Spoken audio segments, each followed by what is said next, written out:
114 stab wounds, 49 defensive wounds, 35 wounds to the head and neck, 29 to the back and shoulder, and 6 fatal wounds.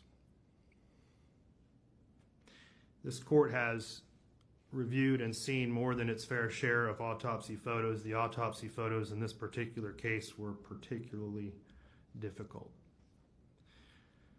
The 49 defensive wounds indicate that Tristyn Bailey was conscious, that she was aware, and that she was doing everything she could to fend off this attack. She suffered a painful,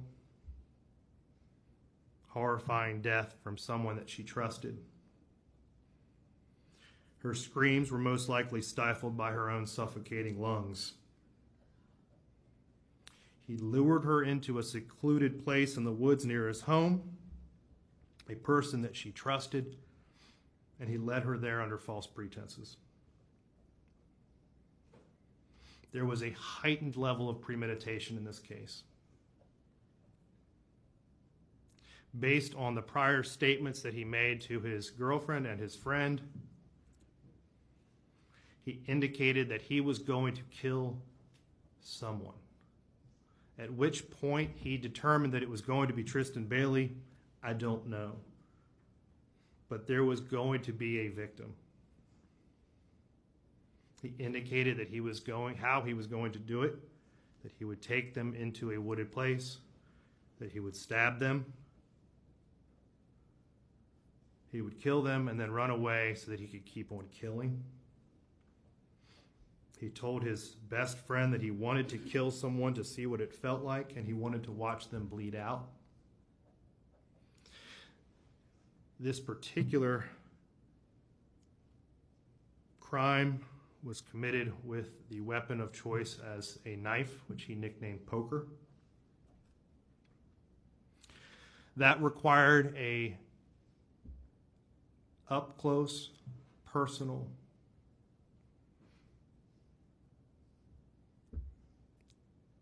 type of murder that is rare. It's unique. The court accepts that in 2019, of all juvenile arrests, only 7% were violent and only 1% of those were homicides. This crime is clearly an outlier, and it was shocking, and it is shocking to the conscious. This court finds that the defendant's participation in this offense was not the result of immaturity or impetuosity. He understood the risks and consequences of his actions. He previously told his girlfriend that he was going to do this. That clearly shows that he had been planning it. He attempted to cover it up by disposing of the murder weapon and throwing it into a lake. He then attempted to conceal evidence by hiding his shoes and shirt and jeans, taking a shower, stealthily entering his home, and then the actions immediately after with the Snapchat videos in the back of the police car and the story that he made up about pushing her and her hitting her head, which was clearly refuted by the video evidence in this case. All of that shows, and this court finds, that this was not an immature or an impetuous type of crime. It makes it unique. It makes it extraordinary.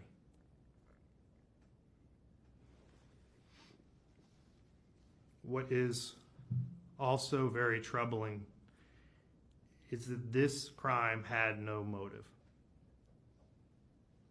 This was not done out of greed. It was not done in retaliation, retribution, or revenge. It was not a crime of passion. It was not a crime that was committed because he felt rejected by her. It was not done in a fit of uncontrollable anger. There was no reason. There was no purpose. It was done for no other reason than to satisfy this defendant's internal desire to feel what it was like to kill someone. It was committed in a cold, calculated, and premeditated manner without any pretense for moral or legal justification, and it was heinous, atrocious, and cruel. This factor and this factor alone makes this case and this defendant more than just unique. It is for this reason and all of the reasons previously stated that leads this court to the conclusion that there is only one appropriate sentence in this case. Mr. Fucci, if you and your attorneys would please rise. Counsel, is there any legal reason why this court cannot impose sentence at this time? No, sir. Mr. Fucci, having entered a plea of guilty to the crime of first-degree murder, I adjudicate you guilty of the premeditated first-degree murder of Tristyn Bailey. I sentence you to life in prison. Because of your age, you are eligible for review of the sentence in 25 years. I order the Department of Corrections to notify you when you are eligible to apply for your review hearing. Madam Clerk, if you will please impose the minimum fines and court costs. Mr. Fucci, you have 30 days to appeal the legality of this court's sentence. If you wish to appeal but cannot afford an attorney, one will be appointed for you. You will be taken back to the Duval County Jail and then transported into the Florida State Prison System. We are adjourned.